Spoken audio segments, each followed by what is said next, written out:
अस्सलाम वालेकुम एवरीबॉडी, क्या हाल है बच्चों आप लोगों के? मैम ठीक, आप सुनाए? ठीक ठाक। सबको मेरी आवाज बेटा क्लियर आ रही है? Yes ma'am. उसकी तैयारी कैसी जा रही है सबकी? मैम 50% हो गई है, 50% रह गई। चले वेरी नाइस। 9 बजे है 9 PM, ठीक है। आई होप सबको जो है टाइमिंग्स का कोई इशू नहीं है, ठीक है। LMS आप लोग प्लीज देख लीजिएगा, जिन जिन लोगों का कोई इशू हो तो मुझे आज आप लोगों ने मेल करनी है, ठीक है। Because tomorrow I won't be able to enroll any one of you if you are not enrolled on LMS, ठीक है। दूसरी बात, प्रीवियस लेक्चर में से किसी का कोई question?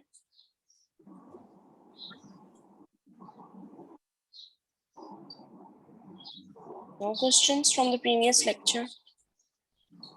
No ma'am.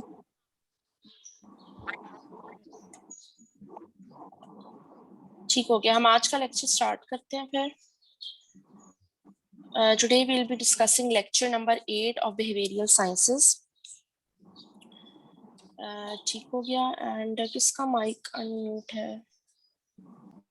Usama Parvez, आपका माइक बेटा मैं म्यूट कर रही हूँ, डिस्टॉर्शन आ रही है काफी।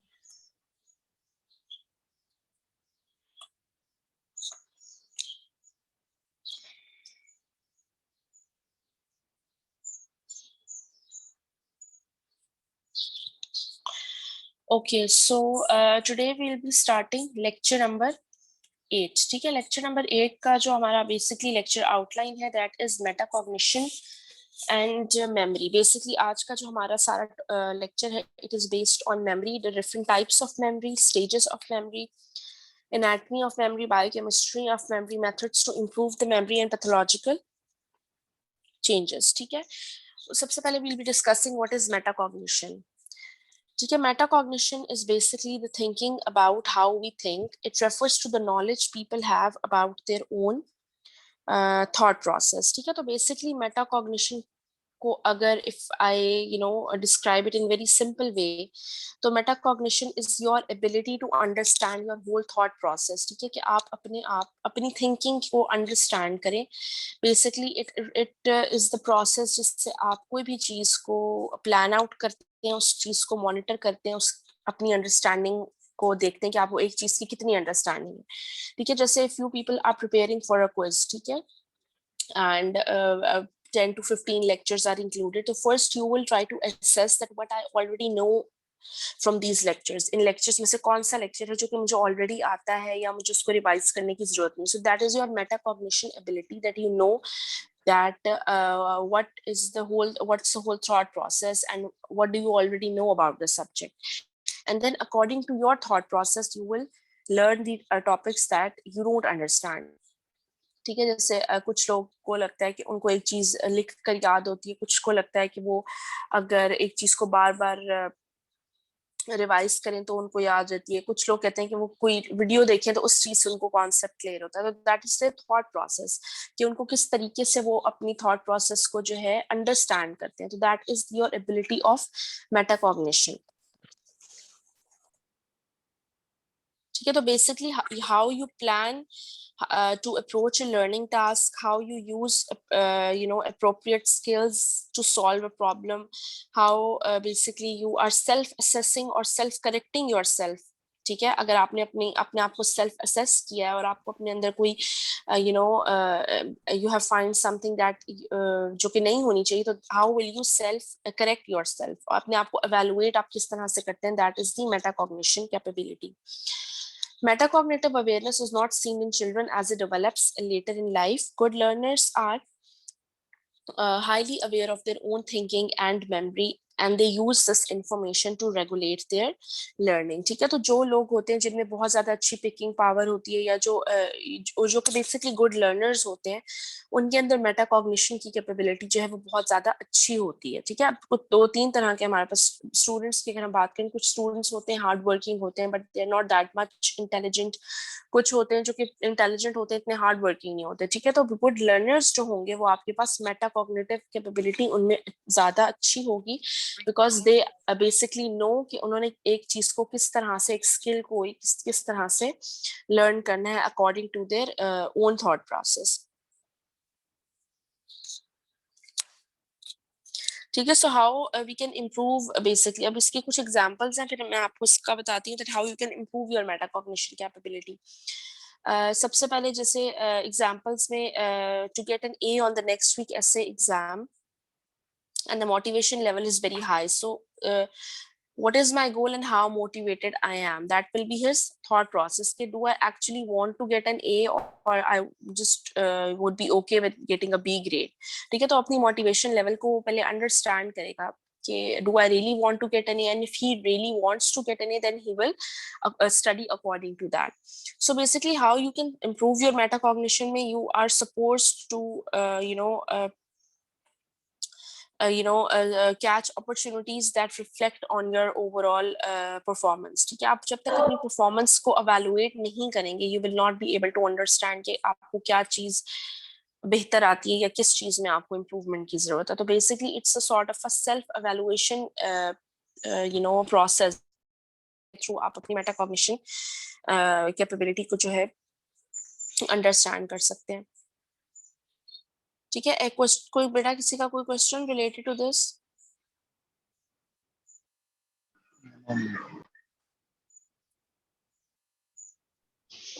No, ma'am. ठीक है, तो if I say that this person has a very weak metacognition capability, ठीक है, तो व्हाट डज दैट मीन? ठीक है, इट मींस कि बेसिकली फॉर एग्जांपल आपका फाइनल एग्जाम है. ठीक है, फाइनल एग्जाम है, आपने कुछ नहीं पढ़ा हुआ, और लेकिन आप एग्जाम में पूरे कॉन्फिडेंस के साथ आ गए कि नहीं भाई मैंने लेक्चर्स जो है वो सब लिए थे, और आई एम वेरी श्योर कि I will be able to perform the whole paper. आपने बेशक घर में किताब भी ना खोला हो, तो that is your poor metacognition capability, कि आपने अपने आप को असेस नहीं किया, सेल्फ एवेलुएट नहीं किया कि actually what I need to learn. ठीक है, so for learning the metacognition ability is foremost. You need to have this ability if you want to learn something new, if you want to learn a new skill or anything in your life. जब तक आपको ये नहीं पता होगा कि आपके अंदर एक चीज की कमी है और आपने उसको लर्न करना है, तब तक आप उस चीज को लर्न नहीं कर सकते. ठीक हो गया. So next topic that we are going to be studying today is memory. ठीक है, memory is the most extraordinary phenomena in the natural world. Our brains are modified and reorganized by our experiences, our interaction with the physical world, our sensory experiences, our perception, and our actions changes continuously and determine what we are later able to perceive, remember, understand, and become. ठीक है, तो basically what is memory? ठीक है, memory का according to this definition अगर आप बात करें, तो ये मेमोरी आपकी एक नेचुरल आपकी एक कैपेबिलिटी है इन द ब्रेन. ठीक है, but according to the memories that you have in your brain, आपका ब्रेन जो है वो अकॉर्डिंग टू दैट आपकी थिंकिंग को मॉडिफाई करता है. ठीक है, अब एक बहुत ज्यादा लर्नड पर्सन जो कि अपनी लाइफ में 40 to 45 years he has lived his life, उसकी थिंकिंग डिफरेंट होती है, और एक इमेच्योर 16-17 साल के बच्चे की थिंकिंग डिफरेंट होती है. Why? Because according to the experiences that they have gained, वो उनकी मेमोरी में वो एक्सपीरियंसेस जो हैं वो स्टोर होते हैं, and those memories basically then later on modify his thinking, ठीक है। अगर एक इवेंट था फॉर एग्जांपल जिसमें आपके आपके फ्रेंड्स से कोई किसी भी बात पे लड़ाई हो गई थी, ठीक है, and you had a fight, और एक वायलेंट जो है वो इवेंट बन गया, वो that unpleasant event will be stored in your memory and for future, ठीक है। आप अपने आप, हो सकता है कि वो जो फाइट हो वो आपके किसी एटीट्यूड की वजह से हो, आपकी किसी हरकत की वजह से हो, तो for future you will be more vigilant and you will try कि आप उस चीज को अवॉइड करें, ठीक है। So this is how memory plays a role in basically modifying your personality and your thinking according to the memory of any event that was that ended on a very bad note. You will try to, you know, mold your behavior. ये हम एक normal individual की बात करें जिसको कोई psychiatric या psychological issue नहीं है, जो एक normal person है जिसमें metacognition की capability भी मौजूद है, वो according to his memories, unpleasant or pleasant, he will try to modify his acts and his thinking. ठीक है। सो अब हमारे सेंसरी एक्सपीरियंसेस के साथ हमारी परसेप्शन और हमारे एक्शंस जो हैं they keep on changing. All are higher mental functions, for example, speech, thinking, perception, mood, and judgment, as well as psychomotor skills and consciousness of the surrounding, is based on the phenomena of memory. ठीक है। अब basically what I'm trying to say here is कि हमारे जितने भी higher mental functions हैं, जिसमें आ जाता है speech, आ जाती है जिसमें thinking, आ जाती है perception, आ जाता है, especially important इसमें speech की अगर हम बात करें, example मैं आपको उसकी दूं तो जो है speech, आप जो चीज सुन रहे होते हैं वो आपकी मेमोरी में स्टोर होती है, एंड देन वही चीज जो है आपकी, आप you are able to speak, ठीक है। जो बच्चा होता है 2-2.5 साल का बच्चा, he when he starts to speak, तो he speaks in the same language जो कि वो अपने घर में, अपने एनवायरनमेंट में जो है सुन रहा होता है।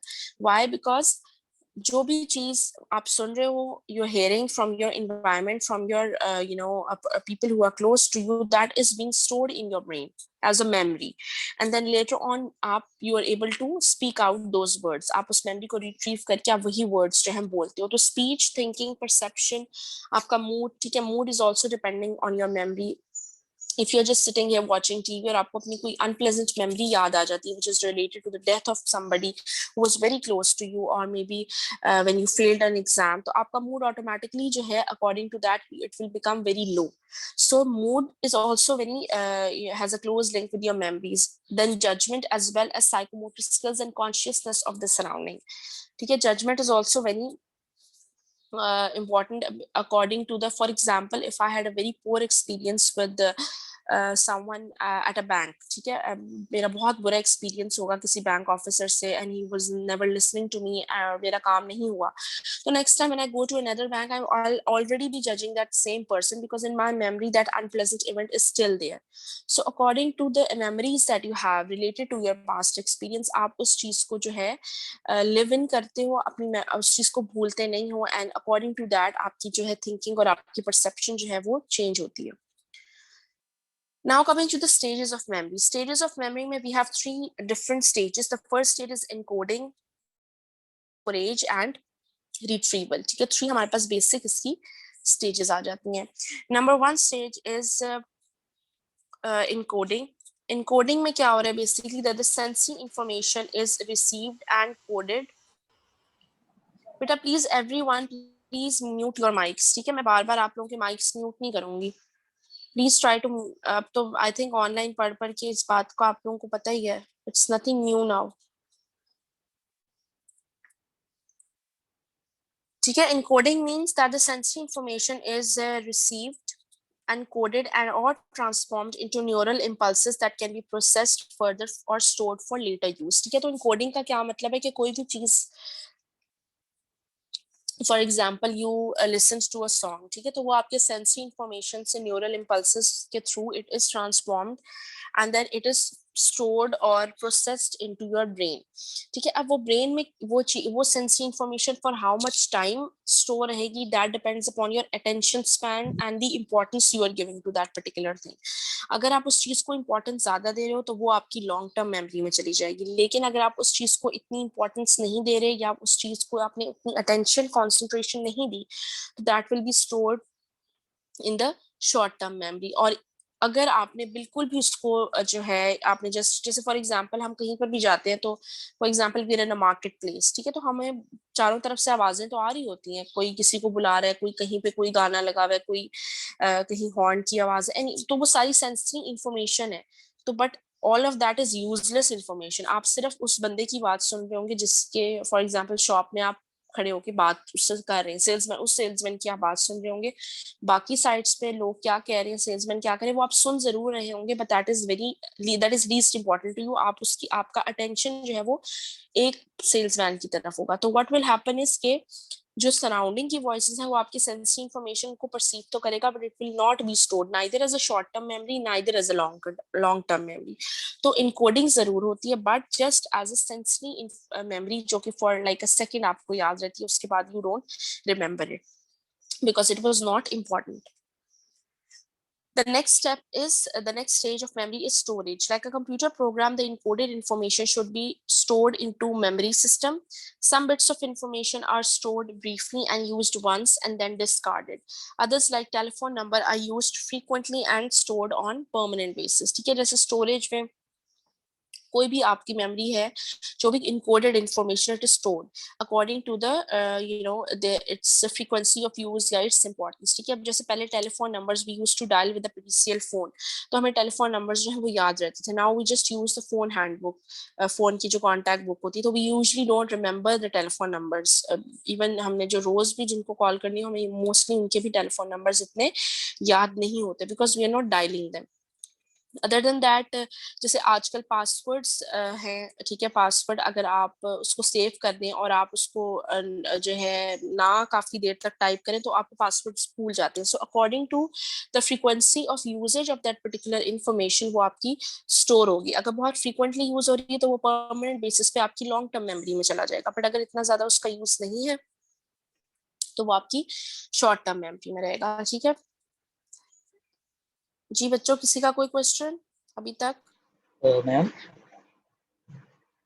मैम जी बेटा पूछे। जी जी। मैम, हर इंसान का आईक्यू लेवल डिफरेंट होता है, तो ये जिनका हाई होता है वो खुद डेवलप करते हैं अपने एक्सपीरियंस से या बाय बर्थ होता है?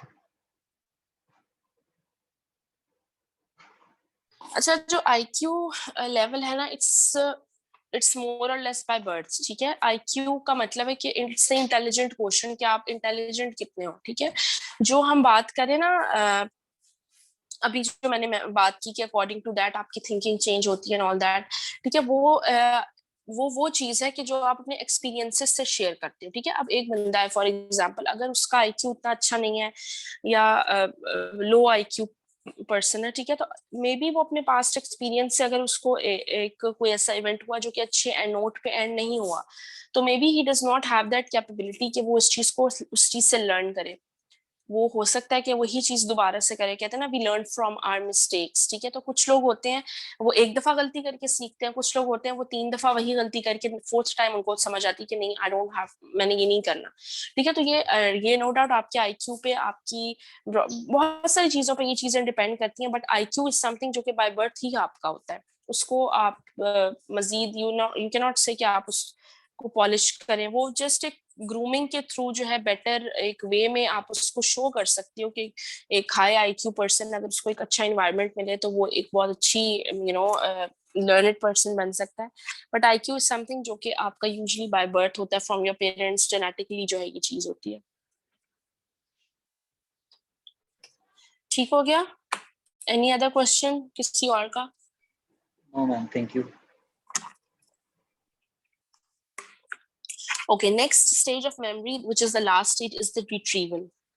Retrieval means to recall. ठीक है, कि आप आपके ब्रेन में एक मिलियंस ऑफ मेमोरीज हैं, उसमें से एक पर्टिकुलर मेमोरी को आपने रिकॉल करना है। आप उसको किस तरह से रिकॉल करेंगे, रिट्राइव किस तरह करेंगे? मतलब एक डेटा है, उसको आपने रिट्राइव करना है from your brain. So just like a computer, when we recall और bring a memory into consciousness, we have retrieved it. This recall process is known as memory retrieval. ठीक है, कि कोई भी मेमोरी आपने रिकॉल करनी है, किसी का नाम रिकॉल करना है, कोई आपने अपना पासवर्ड रिकॉल करना है, एनीथिंग जो कि आप रिट्रीव करेंगे, that is the last stage of memory. ठीक है। तो अब रिट्रीवल किस तरह से हो सकता है, ठीक है, इसमें ये है कि ऑब्वियसली हर चीज आपके ब्रेन में स्टोर हो रही है, लेकिन जो चीज इन ऑर्गेनाइज्ड वे स्टोर होगी उसको रिट्रीव करना भी आसान होगा। ठीक है। तो जिस तरह से कहते हैं कि फॉर एग्जांपल आप अपनी एक बहुत ही सिंपल एग्जांपल दें, that you are studying for your exam, ठीक है, एग्जाम की स्टडी के लिए आप लास्ट डे आपको समझ नहीं आ रहा क्या पढ़ना है, आप कभी बुक का एक पेज पढ़े, अच्छा हाँ यहाँ से ये चीज इंपॉर्टेंट है, एक डायग्राम पकड़ ली ये इंपॉर्टेंट है, इस तरह से आप haphazardly you are learning everything and you're trying to store it in your brain। तो वो चीज जो कि एक डिसऑर्गेनाइज्ड वे में आपके ब्रेन में स्टोर होगी, वो आप उसका रिट्रीवल भी उतना ही मुश्किल होगा। सो अगर आपने एक ऑर्गेनाइज्ड वे में एक बुक खोली हुई है, एक पहले आप एक चैप्टर पढ़ें, या पहले आपने फॉर एग्जांपल हेडिंग्स देखकर आपने प्रॉपर कोई नोट्स बनाए हुए हैं, एक ऑर्गेनाइज्ड वे में आपने एक चीज को लर्न किया, तो that thing will be very much easier for you to retrieve when you, जब आप अपनी मेमोरी रिकॉल करेंगे तो वो उस चीज को रिकॉल करना जो है वो ज्यादा आसान होगा। ठीक हो गया। These were the stages of memory. Next up is the types of memory. ठीक है। टाइप्स ऑफ मेमोरी में हमारे पास आ जाती है sensory memory, short term memory, long term memory and rehearsal. ठीक है। अब आप इस चार्ट में देख सकते हैं इन सारी मेमोरीज का मोर और less they have describe the time जो कि लगता है इस सारी मेमोरी को प्रोसेस होने में। ठीक है। तो most minimal time that is given is to the sensory memory, which जो मैंने भी आपको बताया कि for example if you are on market place, हर तरफ से आवाजें आ रही होती हैं, तो वो आप उन चीजों को सुन रहे होते, परसीव कर रहे होते, but that is not stored in your brain because that is useless information. तो वो आपकी सेंसरी मेमोरी में होती है, that is for usually half second to 1 second information. Next is the short term memory. Short term memory आपकी 1 minute तक जो है वो यूजुअली रहती है। ठीक है। उसके बाद डिपेंडिंग अपॉन द इम्पोर्टेंस और द फ्रीक्वेंसी ऑफ यूजेज वो फॉर अ फ्यू डेज भी रह सकती है। ठीक है। लेकिन कहने का मतलब है कि अगर आपकी वो memory for a few days चली गई है फॉर एग्जांपल, तो वो आइडियली फिर वो लॉन्ग टर्म मेमोरी में चली जाती है। ठीक है। तो if you are thinking about that particular thing again and again, और आप उस चीज को रिकॉल करें, उसको यूज करें, तो वो यूजुअली फिर आपकी लॉन्ग टर्म मेमोरी में फॉर द लाइफ टाइम जो है it is stored there. Long-term memory is then divided into two types of memory. One is the explicit memory and the other is the implicit memory. Now explicit memory is the memory जो कि आपकी conscious वे में you are example basically आपके जो conscious में आप अपनी जो मेमोरी रिकॉल करोगे, फॉर एग्जाम्पल आप कहीं ग्रोसरी करने गए हो, ठीक है, आपने अपनी एक लिस्ट बनाई थी, वो आप चीजें इकट्ठी करोगे, या for example at the start of the day you made a to do list that I have to do all of these task, उसको आप रिकलेक्ट करोगे। ठीक है। या फॉर एग्जांपल किसी एग्जाम के कोई पॉइंट्स आपने नोट डाउन करने किए हुए थे, वो आप रिमेम्बर करोगे। या कोई मतलब जैसी जो बेसिक बातें जो कि आपके कॉन्शियस में होती हैं, that is your explicit memory. कि जैसे आप लोगों को पता है कि आप लोग बेशक लूडो को खेले हुए आपको 10 साल हो जाए, लेकिन but still you remember the rules of that game. ठीक है। बिकॉज आपने बचपन में बहुत दफा खेली, तो that is your explicit memory. ठीक है। नेक्स्ट आ जाती है आपकी implicit memory. Implicit memory unconscious memory होती है। ठीक है। इसका बेसिकली यू कैन से कि अनकॉन्शियसली जो चीजें आप लर्न कर लेते हो और वो आपकी उसमें स्टोर्ड है। जैसे फॉर एग्जांपल इसको आप इस तरह से ले लो, जैसे इवन हाँ, for example driving a car की आप एग्जांपल ले लें, आप यू आर ड्राइविंग, आपने लर्न किए ड्राइव करना कार, ठीक है, but you had not driven a car for like some months। ठीक है। आपको गाड़ी चलाना भूल नहीं जाएगी। ठीक है। आप जब दोबारा गाड़ी में बैठेंगे, आप चलाएंगे, तो you will be able to get a hang of it। तो because that is stored in your implicit memory, आपके unconscious में आपको जो है उस चीज की आपने स्किल जो है ली। लेकिन ये हम बात करें एक्सपीरियंस ड्राइवर की, कि जो मतलब 10 साल से गाड़ी चला रहा था और अब 2 महीने उसने गाड़ी नहीं चलाई, तो we are not going to say कि उसको जो है वो उसकी मेमोरी जो है वो चली जाएगी। ठीक है। उसके अलावा जैसे for example how to swim, ठीक है, ये स्विमिंग का भी हम देख सकते हैं। जैसे आप जो लोग स्विमिंग करते हैं, वो हो सकता है वो डेली स्विमिंग ना करते हो, तो उन्होंने एक दफा ही सीखी है swimming, and then they have learned from it. So that is because it is in their implicit memory. तो implicit memory को हम more or less procedural memory भी कह सकते हैं कि कोई एक ऐसी skill जो आपने learn की हुई हो, चाहे आप उसको बार बार ना करें हो, but still you have you know how to do that. जैसे brushing your teeth हो गया, आपने बचपन में मतलब आपकी मदर ने आपको ब्रश करना सिखाया है, तो अब अगर आप फॉर एग्जांपल आपने 1 महीने तक ब्रश नहीं किया ड्यू टू इलनेस और if you are in the hospital, और तो वो पेशेंट जब वापस घर जाएगा तो ब्रश करना उसको आता ही होगा, because it is something which he has learn and it is stored in the implicit memory. आपके अनकॉन्शियस में जो वो चीज है वो वहीं पर ही स्टोर्ड रहती है. तो मोर और लेस आप इसको प्रोसीजरल मेमोरी भी कह सकते हो. ठीक है, नेक्स्ट आपके पास एक्सप्लिसिट मेमोरी जो है आपकी, जो कि आपके कॉन्शियस में थी, वो आपकी उसको further they have divided into declarative memory. ठीक है, declarative memory is related to your facts और events. ठीक है, फॉर एग्जाम्पल इसको आप इस तरह लो, जैसे आजकल हमें पता है कि रात 8 बजे मार्केट्स जो हैं वो बंद हो जानी है, तो दिस इज या declarative memory because it is a fact जो कि हमें पता है, ये चीज हमारे ब्रेन में स्टोर्ड है. या जैसे आपको अपनी फ्रेंड की बर्थडे याद हुई है, या आपको अपनी फर्स्ट ये याद है कि लास्ट टाइम आपका CGPA कितना आया था, that is all stored in your declarative memory. ठीक है, इम्प्लिसिट मेमोरी को आगे जैसे डिवाइड किया हुआ इनटू प्रोसीजरल मेमोरी. अगेन जो आप स्किल और टास्क जो है, जो चीज आप लर्न करते हो by doing that particular thing. ठीक है, आप for example you really like to cook और आप यूट्यूब पर 10 वीडियोस देख लो एक पास्ता बनाने की, तो आप वो चीज आपको थोड़ी बहुत याद तो रहेगी, बट प्रोसीजरल मेमोरी में वो तब जाएगी when you have actually made a pasta according to one of the recipes that you have learned. ठीक है, तो ये आपकी लॉन्ग टर्म मेमोरी की टाइप है जिसमें आप डिफरेंट एक्शन या डिफरेंट स्किल को परफॉर्म करके आप उसको अपनी ब्रेन में स्टोर करते हो. ठीक है, जैसे कहते हैं ना कि जब तक करोगे नहीं आपको नहीं आएगा, जैसे you won't know how to tie your laces if you don't do it yourself. तो that is because of your implicit memory or your procedural memory. ठीक है, नेक्स्ट डेक्लेरेटिव मेमोरी को डिवाइड किया है into episodic memory and semantic memory. Episodic memory is related to your life events and your experiences.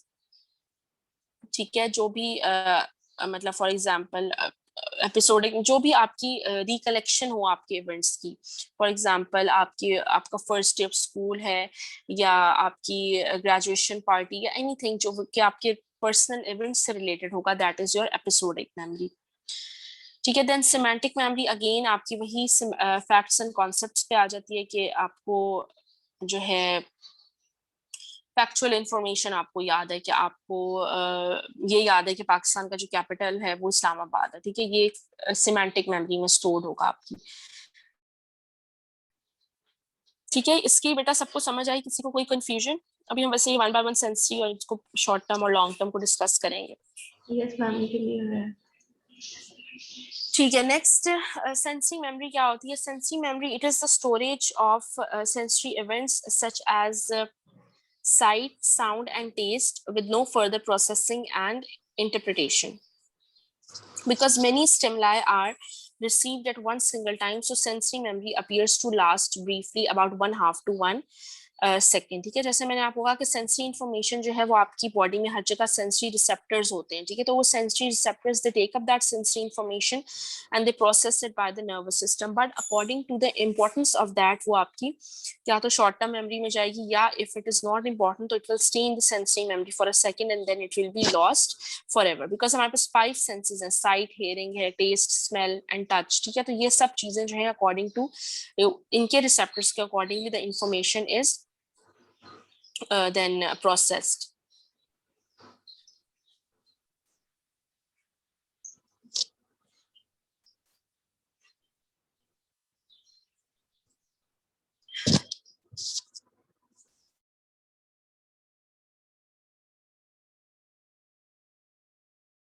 ठीक है, so not everything seen और heard is kept in the memory.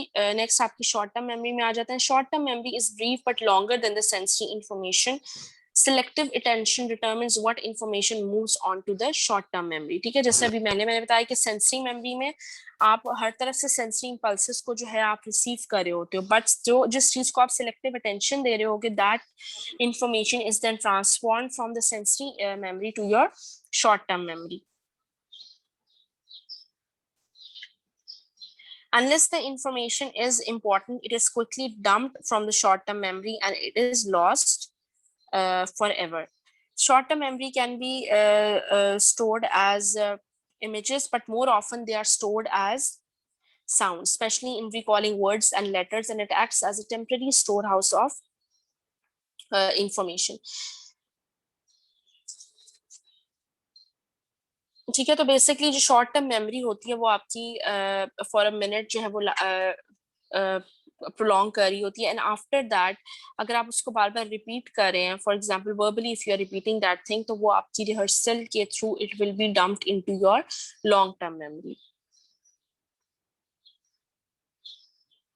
ठीक है, तो you can say कि short term memory is the memory जो कि आपकी basically according to your at that point जो चीज आप सोच रहे होते हैं और आप उस चीज को कितनी अटेंशन दे रहे होते, that is your short term memory.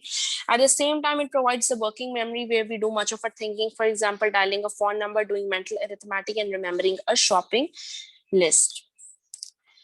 It prevents our minds from collecting useless names, dates, and telephone numbers. For example, a TV commercial running in the background as your friend reads you his notes. Do you remember the words of the TV ad? Probably not, because of selective attention, because you're listening to your friend's notes. तो आपको TV commercial का जो है वो उसके words जो हैं आपको याद नहीं रहेंगे. Next up, we have the long-term memory. Long-term memory, the information that is important and meaningful is transferred to the third memory system called as the long-term memory, which acts as a permanent storehouse and it has limitless storage capacity. ठीक है, अब आपकी memory में ये नहीं होता कि memory full हो गई आपकी, तो अब आपको कोई चीज इसमें इट हैज लिमिटलेस कैपेसिटी. हाँ, ये है कि जो आपकी पुरानी मेमोरीज होती हैं, पुराने एक्सपीरियंसेस होते हैं, वो यूजली जो है थोड़े ब्लर हो जाते हैं, but if you retrieve them या रिकॉल देम तो आपको जो है वो चीज याद आ जाती है. बट आपकी इस मेमोरी का जो स्टोर हाउस है लॉन्ग टर्म मेमोरी का, it has limitless capacity and it is a permanent store house. Information is stored on the basis of meaning and importance and not on sound and sight. Hippocampus is of particular importance and there are three major categories. ठीक है, hippocampus is basically the part of the brain that is responsible for your memory system. ठीक है, आप लोग अगर neuro anatomy पढ़ रहे होगे तो उसमें आप लोगों ने देखा होगा हिप्पोकैम्पस आपका जो लिम्बिक सिस्टम है उसके पास लोकेटेड होता है, उसका पार्ट होता है, and it is related to your memory. ठीक है, मेजर कैटेगरीज जो लॉन्ग टर्म मेमोरी की हैं वो इम्प्लिसिट और प्रोसीजरल, सीमेंटिक एंड एपिसोडिक. ठीक है, अब ये जो टाइप्स यहाँ पर लिखी हैं ये आपको कुछ बुक्स में डिफरेंट मिलेंगी, कुछ में डिफरेंट मिलेंगी. ठीक है, तो यहाँ पर इम्प्लिसिट, एपिसोडिक एंड सीमेंटिक जो है वो थ्री मेजर टाइप्स हैं जो कि आपकी लॉन्ग टर्म मेमोरी की है. इम्प्लिसिट और प्रोसीजर इज दैट जो कि आप कोई स्किल परफॉर्म करते हो और उससे यू लर्न दैट स्किल. जैसे आपको चाय बनाना आपने देखा है, आप अपनी अम्मी को चाय बनाते हैं, बट जब तक आप खुद नहीं बना रहे तब तक वो आपकी इम्प्लिसिट मेमोरी या प्रोसीजरल मेमोरी में जो है वो स्टोर नहीं होगा. Next up is the semantic memory जो कि आपकी जनरल नॉलेज या आपकी जो फैक्चुअल इंफॉर्मेशन होती है, जैसे water boils at 100, Pakistan is an Asian, heart is on the left side, that is your semantic memory. Next up is the episodic memory which is the memories of your personal events, your first day in college, your birthday, and your patient's clinical state.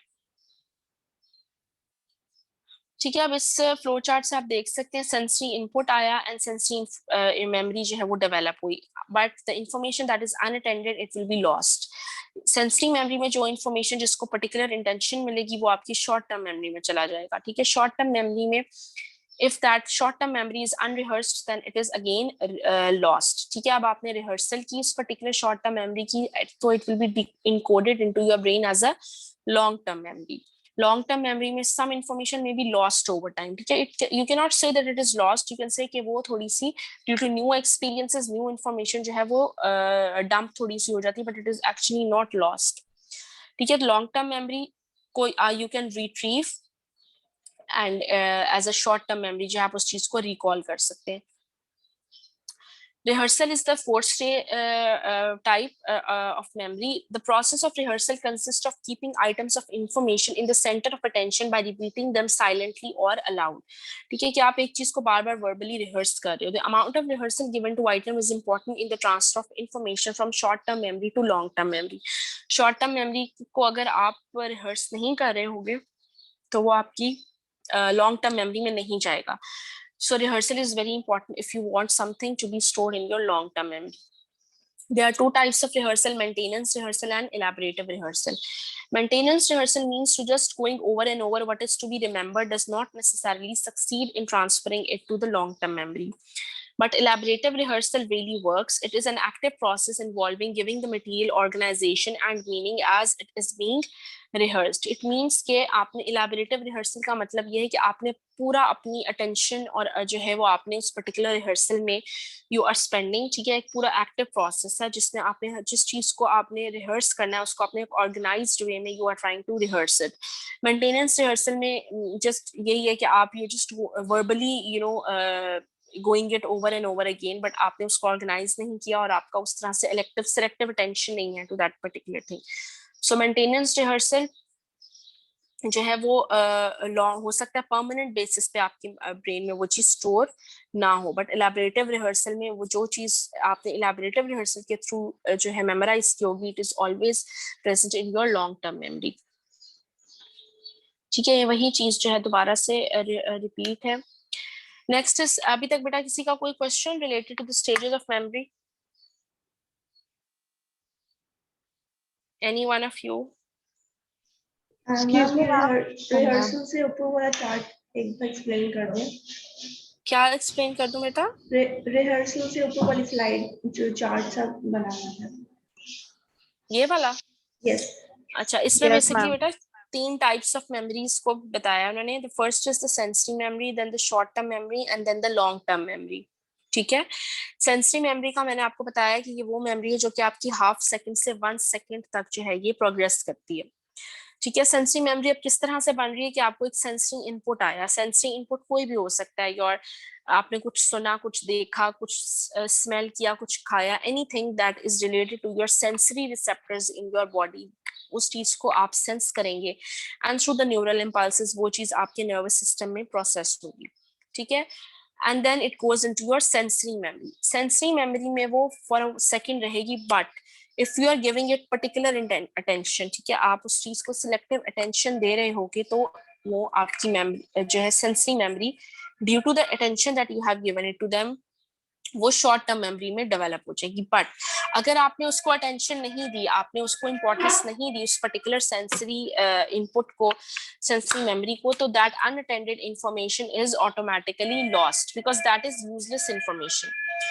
ठीक है, so due to the attention it developed into a short term memory. अब short term memory को अगर आप unrehearse करें, means that you are not recalling it, या आप उस चीज को जो है रिहर्स नहीं करें, तो that information is lost for ever. But if you are for example that short term memory को आप सेलेक्टिव अटेंशन भी दे रहे हो, आप उस चीज को रिहर्स भी कर रहे हो, तो then that information is encoded into the long term memory for permanent storage. ठीक है, तो सेंसिंग मेमोरी आपकी हाफ सेकंड से 1 सेकंड तक है. शॉर्ट टर्म मेमोरी आपकी फॉर अ मिनट होती है, यूजुअली मैक्सिमम 5 मिनट्स कहते हैं. कुछ बुक्स में 5 मिनट्स लिखा हुआ है, कुछ में 7 मिनट्स लिखा हुआ है. तो शॉर्ट टर्म मेमोरी आपकी फॉर अ फ्यू मिनट्स है, उसके बाद it is encoded into your long term memory. अगर आप इसकी मेंटेनेंस रिहर्सल करते रहेंगे तो it will be encoded into the long term memory. Long term memory से लॉन्ग टर्म मेमोरी से if you have to retrieve it, तो वो आपकी इवेंचुअली जो है रिट्रीव होगी as a short term memory जब भी आपने किसी भी चीज को रिकॉल करना होगा. ठीक है, समझ आया इसका? Yes ma'am, thank you. अब क्लियर है.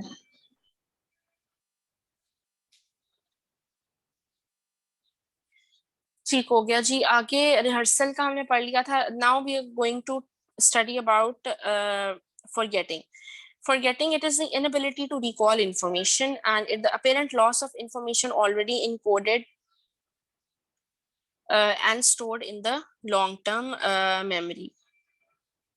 much of the information we think is forgotten is actually not forgotten because it was never encoded or stored in the first place. ठीक है, कुछ information हमें लगता है कि हमें भूल गई है, but actually वो इतनी उस time हमने उसको least attention दी होती है कि वो actually में store ही नहीं हुई होती है, वो it is lost as a useless information. Information forgotten depends upon the following three factors: interference, retrieval problems, and motivated forgetting. What is interference? Interference means learning new things interfere with our memories of what we have learned earlier, and prior memory interferes with our memory of things learned later. ठीक है, तो interference का क्या मतलब है कि आपने नई चीजें learn करना शुरू कर दी, ठीक है, you learned new things, तो आपकी जो skills या anything that you have learned earlier वो आपकी उस चीज के साथ जो है वो interfere करेगी, and eventually that previous thing that you have lost will be which you have learned will be lost. ठीक है, अब जैसे आप लोग फर्स्ट सेमेस्टर में जो आपने सब्जेक्ट पढ़े हुए हैं वो आपको शायद नहीं याद होंगे, और जो अब आपने फोर्थ सेमेस्टर में आप लोग पढ़े हो वो आपको जो प्रेजेंट इंफॉर्मेशन है वो आपको जो है because you are rehearsing it and you are actually recalling it, तो वो चीज आपको याद रहेगी. So this is interference. Next is retrieval problems. Finding information in an organized long-term memory store is aided by retrieval queues. Without the retrieval queue, the sort for items stored in the long-term memory may not be found and one forgets. ठीक है, तो ये कि आपकी memory में store हुई भी है वो चीज, but you are not able to retrieve it because it was in a disorganised, it was stored as a disorganised in a way, और maybe it was something that happened very long time ago, तो उस चीज को retrieve करने में आपको problem हो सकती है. उस डेटा को जो आप चाह रहे हैं वो डेटा आपको ढूंढने में जो है उसको प्रॉब्लम हो सकती है. Sometimes we often can not recall something while actively searching for it. We may later recall the sort for information when we have given up the search and doing something else. जैसे ऐसा होता है ना that हम कोई किसी person का नाम याद कर रहे होते हैं और जब बात हो रही होती है तो हमें ये याद नहीं आ रहा होता, but later on when we are doing something else तो हमें नाम याद आ जाता है. तो दैट इज बिकॉज कि वो पर्टिकुलर मेमोरी एक डिसऑर्गेनाइज्ड वे में कहीं पे पड़ी हुई थी तो आपको याद नहीं आ रही थी, तो इट आपके ब्रेन को कुछ टाइम लगा उस चीज को रिट्रीव करने में. Next is motivated forgetting. Motivated forgetting, the theory was introduced by Sigmund Freud and he explained repression.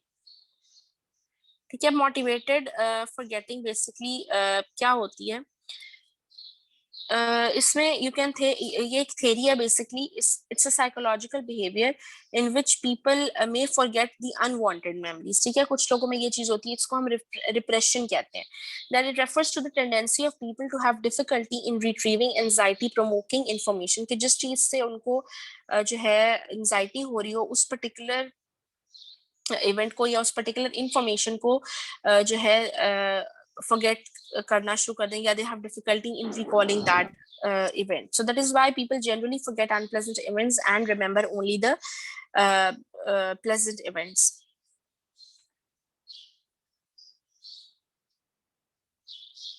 ठीक है, तो जैसे अब आई एम नॉट सेइंग कि मोटिवेटेड फॉर गेटिंग जो है वो हर पर्सन में होता है, बट एक्चुअली बेसिकली ये जब आप एक चीज को बहुत ज्यादा भूलना चाह रहे हो, इट अराइजेस फ्रॉम अगर आपका एक बहुत ज्यादा मोटिव है या आपकी डिजायर है कि आप इस चीज को भूल जाओ because it was very unpleasant for you, और आप जब इस बारे में सोच रहे हो तो आपको एंजाइटी हो रही है और आप डिप्रेशन में जा रहे हो, तो जब आपको ये डिजायर होगी कि I actually want to forget this thing, forget this event because the experience is so disturbing for me या अपसेटिंग फॉर मी, तो उस चीज को आप रिप्रेशन का नाम देंगे. That will be known as motivated forgetting, कि एक चीज को आपने भूलने के लिए खुद से अपने आप को मोटिवेट किया. ठीक है, आपके ब्रेन ने आप फिर उस चीज को जो है फॉरगेट इसलिए किया because you wanted to forget that particular thing.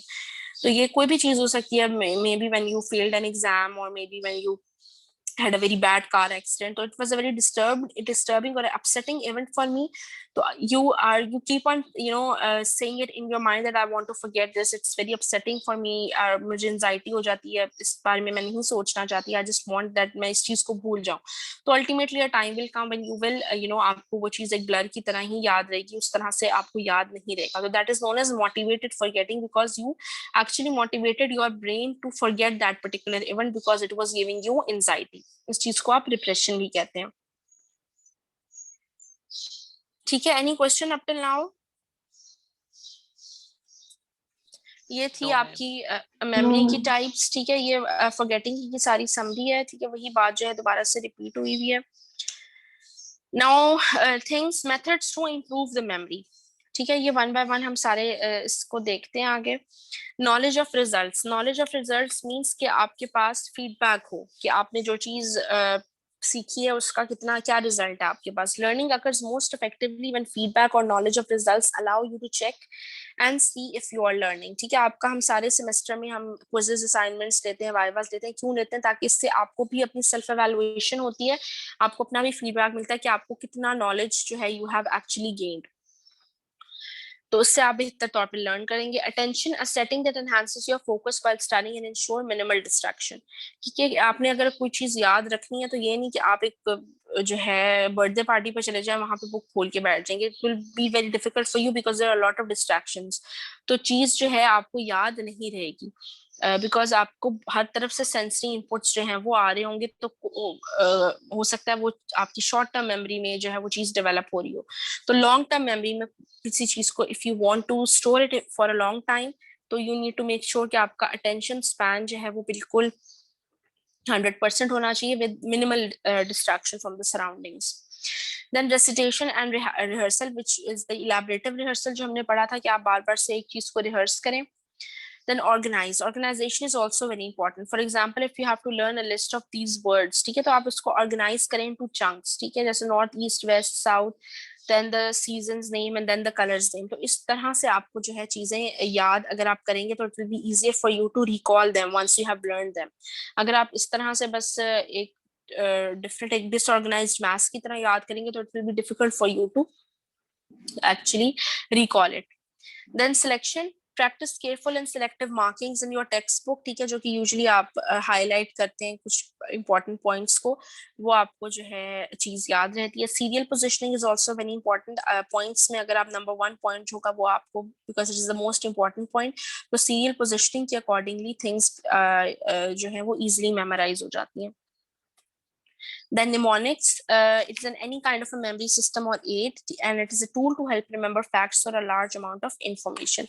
ठीक है, कोई भी चीज हो सकती है, सॉन्ग हो सकता है, राइम हो सकता है, एक्रोनिम हो सकता है, anything which is making sense to you, उसको आप mnemonic बना सकते हैं। कोई हार्ड एंड फास्ट रूल नहीं है इसमें। तो mnemonics aids जो है they are very helpful in recalling anything that you want to remember।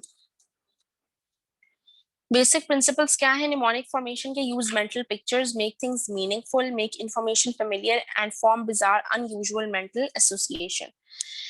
Then attach emotions और फीलिंग्स, ठीक है, जिस भी चीज के साथ आप अपनी इमोशनल अटैचमेंट करते हैं वो चीज आपको ज्यादा देर तक याद रहती है। ठीक है, कोई भी आपका ऐसा लाइफ का इवेंट जिससे आप इमोशनली बहुत ज्यादा इफेक्ट हुए होते हो, वो चीज आपको बहुत देर तक जो है याद रहती है। ठीक है, तो if you are attaching your emotions और फीलिंग्स टू समथिंग, तो जो है वो चीज यू कैन सिंपली आप उस चीज को अटैच करेंगे तो it will become easier for you to memorise it.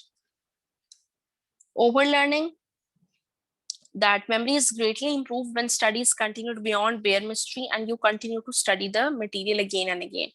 Then spaced practice is superior to mass practice. For example, 3 20-minute study sessions can produce more learning than 1 hour of continuous study। ठीक है, this is also a very good tool, लेकिन अब ये जरूरी नहीं है कि 20-minute study session हो, depending upon person to person। कुछ लोगों के लिए 15 मिनट होता है, कुछ लोगों के लिए 30 मिनट स्टडी सेशन जो है वो उसके बाद उनकी अटेंशन जो है वो इधर उधर हो जाती है। So depending upon your own individual, आपको अपनी ये चीज को असेस करना है कि कितनी देर तक यू आर बेसिकली आपको आपका स्टडी सेशन जो है वो आपके लिए फ्रूटफुल हो सकता है। So depending upon the person to person it can vary, either 10 minutes, 20 minutes, 30 minutes, but spaced practice is a very effective tool if you want to memorize something। Then whole versus part learning, it is better to practice the whole packages of information rather than just notes। So it is better to give a good reading to a textbook rather than condensed notes। ठीक है, तो ये भी एक है कि आप अगर बहुत ज्यादा सिर्फ नोट्स पर ही आप करेंगे कि आप जस्ट नोट्स को ही जो है उसी से मेमोराइज करें, कंडेंस्ड फॉर्म में नोट्स है, तो मे बी वो चीज जो है आपकी लॉन्ग टर्म या परमानेंट उसमें ना रहे। तो अगर आपने एक टेक्स्ट बुक पढ़ी हुई होगी जिसमें आपने एक चीज को बहुत ज्यादा डिटेल से और अटेंशन देकर स्टडी किया होगा, तो that is going to be much better for the memory point of view. Sleeping after study is helpful and reduces interference. Then review shortly before any examination is helpful, but one should avoid learning new things at that point. ठीक है, review means कि just last minute पे आप last hour में you just reviewing things और आप देख रहे हो कि ये क्या क्या आपने देखा था, but you should avoid कि आप उस टाइम पर कोई नई चीज जो है वो आप learn ना करें, because it can actually interfere with your previous memory. ठीक है, any question up till now? जो methods to improve the memory में किसी को कोई बेटा बात पूछनी हो? No ma'am. मैम ये लास्ट वाली बात ऐसी थी ना कि वो जिस तरह कहते हैं कि एग्जाम्स के टाइम लास्ट टाइम जो है वो पढ़ना नहीं चाहिए, तो मतलब ओल्डर थिंग्स पढ़ लेनी चाहिए, न्यू थिंग्स नहीं पढ़नी चाहिए। हाँ, ओल्डर थिंग्स आप रिव्यू कर सकते हो ना, कि जैसे आपने कोई भी चीज पहले से याद की हुई, आप जस्ट उसको ऐसे गो थ्रू कर रहे हो, लेकिन अगर आप उस टाइम पे अगर कोई नई चीज पढ़ोगे ना, तो पहली बात तो है कि वो चीज आपकी शॉर्ट टर्म मेमोरी में ही रहेगी, लेकिन उसके साथ साथ what damage it will do is it will actually interfere with your long term memory. जो लॉन्ग टर्म मेमोरी में आपने चीजें याद की हुई थी उसके साथ वो इंटरफेयर कर सकती है। तो that is why it is advised कि एग्जाम से बिल्कुल पहले आप कोई नई चीज जो है उसको ना पढ़ें, जो पहली चीजें आपने पढ़ी हैं उनको ही आप रिकॉल करें। ठीक है, नेक्स्ट है pathological changes in memory. Pathological changes ये कुछ कंडीशंस हैं जो कि मेमोरी रिलेटेड हैं। सबसे पहले इज सूडो डिमेंशिया। ठीक है, सूडो डिमेंशिया मींस के डिमेंशिया तो एक कंडीशन है ही, उसके बाद सूडो मींस के फेक है ये। ठीक है, it is actually not dementia. ठीक है, बेसिकली जो सूडो डिमेंशिया है it is a depression related dysfunction. ठीक है, इसमें ये होता है कि आपकी मेंटल कॉग्निशन जो है वो बहुत ज्यादा पुअर हो जाती है बिकॉज ऑफ योर डिप्रेशन। आप एक साइकेट्रिक इलनेस की वजह से you have a low mood, poor motivation and consequent lack of attention and concentration may complain of loss of memory. ठीक है, तो आपको एक्चुअली मेमोरी का प्रॉब्लम नहीं होता, but because of your psychiatric problem या डिप्रेशन की वजह से आप पूर्ली मोटिवेटेड होते हो, आपकी अटेंशन जो है वो लैक कर रही होती है। तो जब आपकी अटेंशन किसी चीज में लैक कर रही होगी तो ऑब्वियसली आप कोई भी चीज मेमोराइज नहीं कर सकते, आपकी मेमोरी जो है इस तरह से जो है वो आहिस्ता आहिस्ता कम होना शुरू हो जाएगी। That is what is known as pseudo dementia, कि आपका बेसिकली डिमेंशिया की तरह की ये डिजीज हो जाती है, but actually it is not dementia because ये आपकी साइकेट्रिक इलनेस है। तो इसमें ट्रीटमेंट आप साइकेट्रिक इलनेस का करेंगे तो automatically the patient will recover, और पेशेंट जब अटेंशन देना शुरू हो जाएगा, मोटिवेटेड रहना, कंसंट्रेशन करना शुरू कर देगा, तो ऑटोमेटिकली उसका मेमोरी लॉस जो है वो फुलफिल हो जाएगा। ठीक है, next is dissociative disorder. Dissociative disorder the alteration in memory, identity or consciousness sometimes lack a clear physical cause are called as dissociative disorder. ठीक है, इसमें मतलब कुछ भी हो सकता है। बेसिकली ये एक तरह का एमनीजिया है जिसमें पर्सन के not remember very important information. ठीक है, उसको ये नहीं याद रहता कि मैं कहाँ पैदा हुआ था, या मेरे बच्चे कितने हैं, या मेरा बड़ा बेटा क्या कर रहा है। मतलब इट्स डिसोसिएटिव डिसऑर्डर होता है कि आप अपनी लाइफ इवेंट्स में से इंपॉर्टेंट चीजें भी you are unable to remember.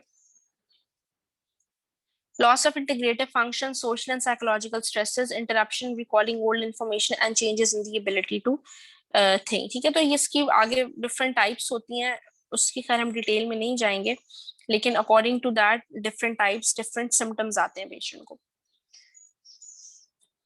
Then amnesia. Amnesia is basically the loss of memory को हम कहते हैं। जब भी हम कहेंगे कि person is suffering from amnesia, it means कि उसको मेमोरी का लॉस है। ठीक है, it's a form of memory loss. ठीक है, इनमें people will have difficulty forming new memories, some may make new memories but they can't recall the past experiences. ठीक है, तो इस तरह से होता है। लेकिन एमनीजिया में एक चीज आपने याद रखनी कि यूजुअली जो एमनीजिया के पेशेंट्स होते हैं उनमें मेमोरी ठीक है नहीं होती, बट स्टिल वो अपनी जो मोटर स्किल्स होती हैं वो उनकी जो है वो नॉर्मल ही रहती हैं, वो उनकी लॉस नहीं होती। ठीक है, mild memory loss amnesia, mild जो आपको विद एक एजिंग का प्रोसेस है, वो तो एक नॉर्मल चीज है ना कि विद एज आप आहिस्ता आहिस्ता चीजें भूलना शुरू हो जाते हैं। That is something else. Causes इसके थायमिन डेफिशिएंसी हो सकती है, hypothyroidism, hypoglycaemia, chronic alcohol and head injury.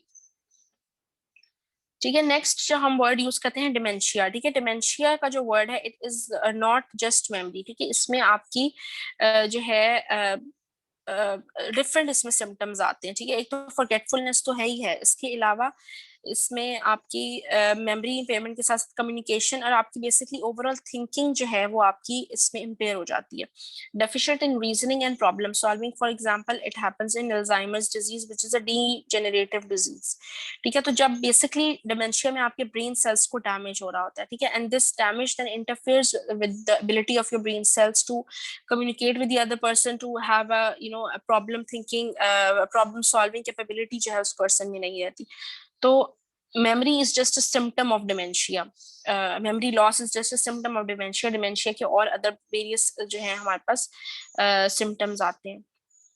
ठीक है, डिसोरिएंटेड रहेंगे, लैंग्वेज प्रॉब्लम्स आएगा, मिसप्लेस कर देंगे थिंग्स को, स्पेशियल मैनेजमेंट नहीं होगी. तो that is all the symptoms of dementia. ठीक हो गया? Any question? इसमें जी जी. थिंकिंग भी नहीं कर सकते, इसमें थिंकिंग भी थिंकिंग, नहीं कर सकते. देखो बेटा, थिंकिंग कर नहीं सकते ये तो कोई राइट वर्ड नहीं हम यूज कर सकते. देखो, ब्रेन सेल्स डैमेज होते हैं, तो थिंकिंग नहीं कर सकते का बेसिकली मतलब ये कि डिसओरिएंटेड थिंकिंग होगी. सोच तो इंसान की कभी खत्म नहीं होती ना, जब तक आप जिंदा होते हैं आप सोच तो रहे ही होते हो इफ यू आर कॉन्शियस. ठीक है, तो डिसओरिएंटेड थिंकिंग होगी आपकी कि आपको पता नहीं होगा. यू कैन से कि your thinking is not in your control. ठीक है, अब कोई डिमेंशिया का जो पेशेंट हो, आप उसके पास जाके बैठो तो वो आपसे हो सकता है कोई 50 साल पहले जो आदमी चल बसा उसकी बात करना शुरू कर दे कि हाँ वो भी आया था और वो मुझे ये कहते. तो that is the symptom of dementia कि उनकी डिसओरिएंटेड थिंकिंग है. तो वो एक मेमोरी लॉस एक सिम्टम उसको आ रहा है, which is a symptom. But उसके साथ साथ उनकी जजमेंट नहीं कर सकेंगे, वो पुअर जजमेंट होगी. उनको पता नहीं लगेगा कि चेयर यहाँ पर पड़ी हुई है तो मैंने चेयर के ऊपर बैठना है. they will proper तरीके से वो बैठ नहीं सकेंगे because they're not able to judge that the place to sit is there. वो हो सकता है उनको लगे कि ये जगह, स्पेशल मैनेजमेंट उनकी नहीं होगी, स्किल्स उनकी इस तरह की जो है वो पुअर हो जाती हैं, मिसप्लेस कर देंगे थिंग्स को. ठीक है, तो इससे के फॉरगेटफुलनेस है, लेकिन बेसिकली उनकी ओरिएंटेशन ऑफ थिंकिंग जो है वो डिसओरिएंटेड हो जाती है. मैम ये जेनेटिक्स हो सकता है dementia? Yes ma'am. Dementia genetic तो नहीं होता, आई एम नॉट श्योर एग्जैक्टली, लेकिन डिमेंशिया जो है वो यूजुअली आपका इसका कॉज जो है आपकी जब कोई भी ब्रेन सेल्स आपके डैमेज हुए हैं फॉर एग्जांपल, तो उससे कोई ट्रॉमा हो सकता है, उसकी वजह से ये हो जाएगा, या एजिंग की वजह से हो सकता है. As such genetic I don't think it's genetic disease. I will ma'am Alzheimer आया था होता है. इसलिए मैंने पूछा था कि मैं अल्जाइमर भी आपको ना जेनेटिक्स है. कंफर्म करके बताऊंगी. आई एम नॉट श्योर कि इट कैन बी जेनेटिक और not. I will confirm it. Okay ma'am. Excuse me ma'am.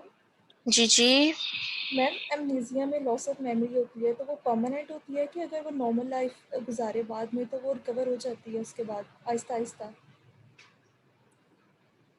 Amnesia देखो, जो हम मेमोरी लॉस की बात कर रहे हैं ना, एमनीजिया की डिफरेंट अब हमारे पास टाइप्स है ना. यूजुअली जो एमनीजिया होता है ना वो यूजुअली आपको होगा विद अ सिंड्रोम, कोई और सिंड्रोम है आपके पास. ठीक है, लेकिन डिपेंडिंग अपॉन द कॉज, जैसे अगर थायमीन डेफिशिएंसी से आपको एमनीजिया हो गया तो अगर आप थायमीन जो है उसका इंटेक करेंगे तो आपका जो है वो चीज रिकवर कर जाएगी. अब हाइपोग्लाइसीमिया एक पेशेंट को हो गया बहुत सुअर किस्म का, ठीक है, वर्स्ट कंडीशन होगी, उसमें उसको मेमोरी लॉस हो सकता है. So depending upon the cause, अगर आप कॉज को ट्रीट कर रहे हैं और कॉज ट्रीटेबल है तो फिर अल्टीमेटली आप एमनीजिया को भी ट्रीट कर सकते हैं. Okay ma'am, thank you.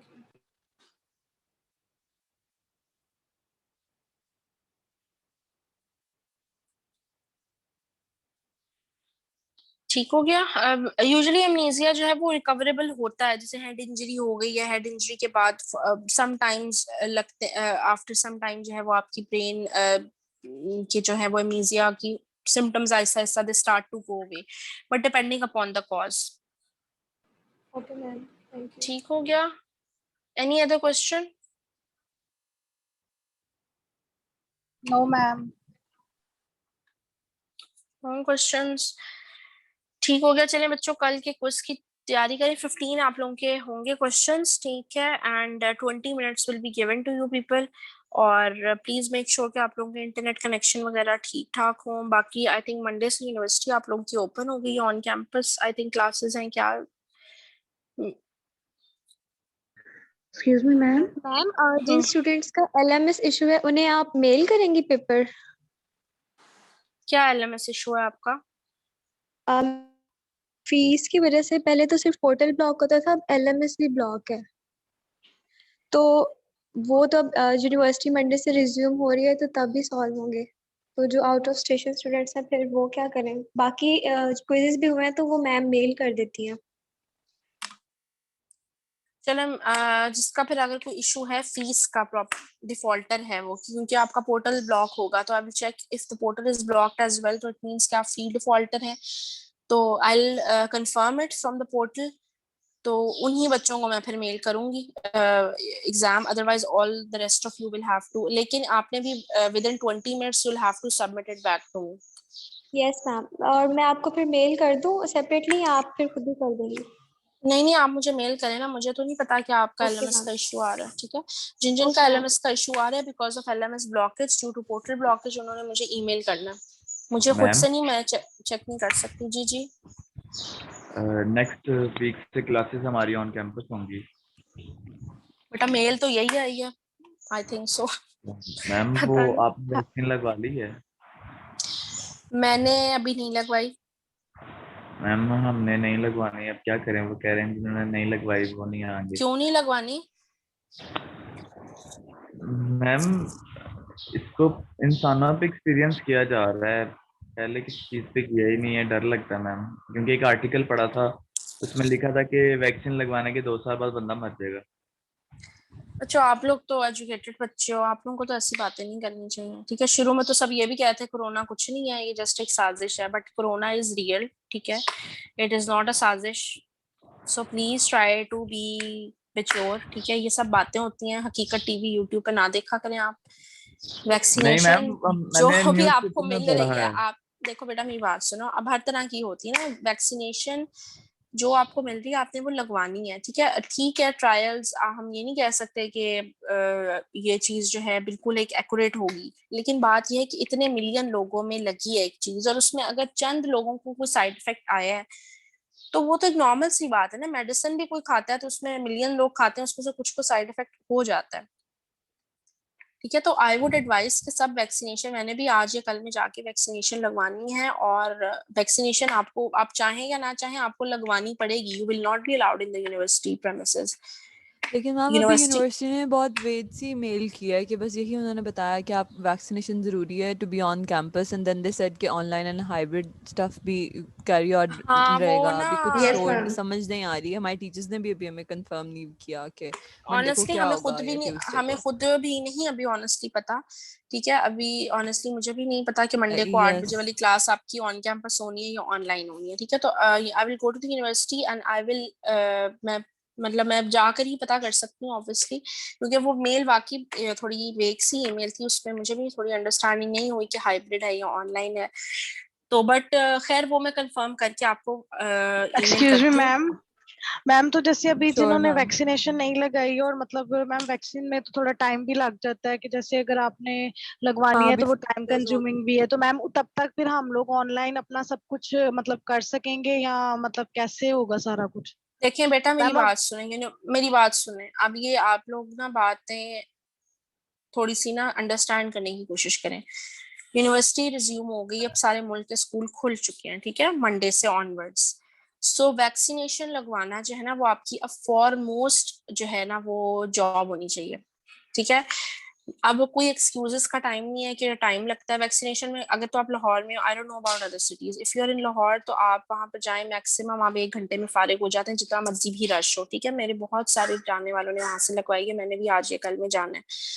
ठीक है, तो वैक्सीनेशन बेटा आपने लगवानी लगवानी है, उसमें कोई टाइम नहीं लगता। आप जाएं, आप अपनी फॉरमोस्ट उस पर रखे ना कि आपने ये काम करना है, यूनिवर्सिटी अब आना नहीं आपने सारे ऑनलाइन। अगर मतलब यूनिवर्सिटी अब खुल जाएगी तो आप कहेंगे कि जी मैं महीना नहीं आ रही बिकॉज मैंने वैक्सीनेशन नहीं लगवाई। That is not right. If the university is opening तो आप प्लीज यूनिवर्सिटी आके ही पढ़ने की कोशिश करें, चीजों को नॉर्मलाइज करने की कोशिश करें।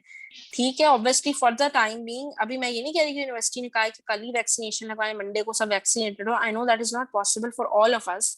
कुछ लोगों के लिए पॉसिबल हो सकता है कि वो करवा लें वीकेंड पे, कुछ के लिए नहीं भी है possible. But the point is that आप पहले सोचे तो सही कि आपने लगवानी है। वैक्सीनेशन, उसके बगैर आप यूनिवर्सिटी में नहीं आ सकते। ये चीज मैम तो लगवानी तो कंफर्म है, है मैम, ये तो ठीक है। पता है। तो ट्राई टू मेक श्योर कि ये आप काम जल्दी कर लें कि अभी अगर यूनिवर्सिटी ओपन हो गई है तो आप यूनिवर्सिटी आ जाएं। ऑनलाइन सिस्टम को हम आहिस्ता आहिस्ता खत्म करेंगे। जी मैम जिन्होंने वैक्सीनेशन लगवा ली और जिनके सब कुछ मतलब दोनों वैक्सीनेटेड हैं वो लोग, वो अपना क्या। बेटा आपकी आवाज नहीं मुझे समझ आ रही, क्लियर नहीं आ रही, प्लीज रिपीट। मैम जिन्होंने वैक्सीनेशन लगवा ली वो वैक्सीनेटेड हैं, वो अपना सर्टिफिकेट करेंगे मेल करें या फिर क्या सीन है इनका? वैक्सीनेशन सर्टिफिकेट आपने मतलब मेल करना है ना पीआरएस को। जो मेल आई है ना उसमें आप देखिए उन्होंने कहा है कि जो मैम आपका वैक्सीनेशन, सर्टिफिकेट तो कोई भी नहीं मिलता। मैम बेटा अभी वो ना फर्स्ट एक डोज लगवाई मैसेज है, सेकंड डोज के बाद सर्टिफिकेट नहीं मिलेगा, नहीं तो वो सेकंड ना डोज लगा। वो आई थिंक जो नादरा की कोई वेबसाइट है ना उससे मिल जाता होता है। मेरे दोस्त ने लगवाई थी, नादरा, मिल गया था। हाँ नादरा की जो आप वेबसाइट खोलेंगे ना वहां पर आई थिंक आप अपना आई थिंक आईडी डालते हैं या पता नहीं पासपोर्ट नंबर डालते हैं। नंबर इशू डेट हाँ होती है, इशू डेट हाँ के बाद उसके बाद लास्ट में जो है ना वो आपका सारा करते हैं, आपसे कंफर्मेशन मांगते हैं कि यार आपने ये लेना है या नहीं लेना। फिर उसके बाद वो 100 रुपए का वो होता है फॉर्म ऑनलाइन, अगर आपके पास वीजा या मास्टर कार्ड है तो आप ऑनलाइन पे कर दो अपनी इंफॉर्मेशन वगैरह डाल के, और एंड में वो आपको जो है ना कंफर्म करके जो है ना वो सर्टिफिकेट को जो है ना कहते हैं कि आप डाउनलोड कर लो वहाँ से, उसके कोई लंबा चौड़ा काम नहीं है। हाँ ये ऑनलाइन जो है वो इजीली अवेलेबल है। मैंने अभी खुद तो नहीं किया लेकिन I have heard from a few people. तो कल रात किया आपने, हाँ तो बस ठीक है ये, क्योंकि बेटा करना तो ये होगा, ठीक है ट्राई हो जाएगा कोई मैम इतना नादरा इतना की साइट से इसको करना हाँ सर्टिफिकेट को। आई थिंक नादरा की वेबसाइट पे अवेलेबल होता है ये, वहीं पर ही आप अपना नंबर डालते हैं आईडी कार्ड का ना। तो किस किस ने करवा ली अभी तक वैक्सीनेशन? मैम फर्स्ट डोज के बाद में सर्टिफिकेट मिलेगा, जब सेकंड डोज कंप्लीट होगी फिर सर्टिफिकेट डाउनलोड कर सकते हैं। मैंने फर्स्ट डोज ली थी तो मैंने ट्राई किया था, लेकिन उन्होंने कहा था कि जब तक सेकंड डोज नहीं कंप्लीट हो जाती सर्टिफिकेट नहीं डाउनलोड कर सकते। लेकिन वो एक स्लिप जरूर देते हैं, उस पे आपकी हाँ बेटा फर्स्ट उसकी, का लिखा होता हाँ है। एक आपको स्लिप तो मिलती है ना, तो वो आप स्लिप अपने पास रखिए। आपने अगर यूनिवर्सिटी मंडे को आना है तो वो आप स्लिप, मैम वो स्लिप उसी टाइम वापस ले लेते हैं। नहीं नहीं उसका तरीका होता है, आप पिक्चर लेते हो उस स्लिप की, पिक्चर लेते भाई हो। बेटा पिक्चर ले लो ना, हाँ वो सही पिक्चर ले लो आप उसकी, हाथों स्लिप में की तो पिक्चर मोबाइल है। इंफॉर्मेशन वगैरह लिखी होती है कि लगवा लिए first dose done, second dose done, इस हाँ टाइम। मोस्टली लोग पिक्चर ही अपलोड कर रहे हैं, मैंने देखी है कई की वो पिक्चर्स। आप उसकी पिक्चर ले लें तो उसके बाद सेकंड डोज के बाद तो सर्टिफिकेट तो मिल ही जाएगा आपको। ठीक हो गया बाकी?